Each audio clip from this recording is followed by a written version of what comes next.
الحمد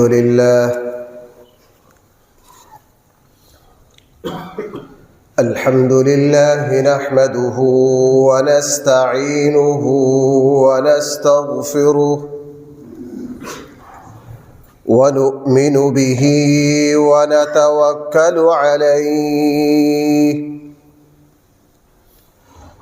ونعوذ بالله من شرور أنفسنا ومن سيئات أعمالنا من يهده الله فلا مضل له ومن يضلله فلا هادي له ونشهد أن لا إله إلا الله وحده لا شريك له ونشهد أن سيدنا وسندنا ومولانا محمدا عبده ورسوله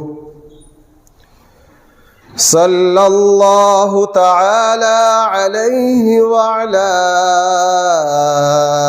آله وأصحابه وبارك وسلم تسليما كثيرا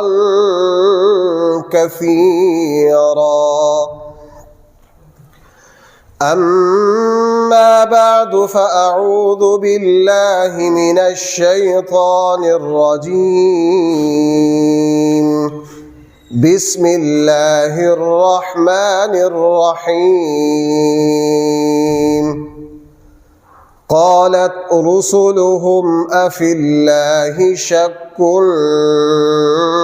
فاطر السماوات والأرض وقال الله تبارك وتعالى صنع الله الذي أتقن كل شيء إنه خبير بما تفعلون وقال الله تبارك وتعالى وفي أنفسكم أفلا تبصرون وقال الله تبارك وتعالى ما ترى في خلق الرحمن من تفاوت صدق الله مولانا العظيم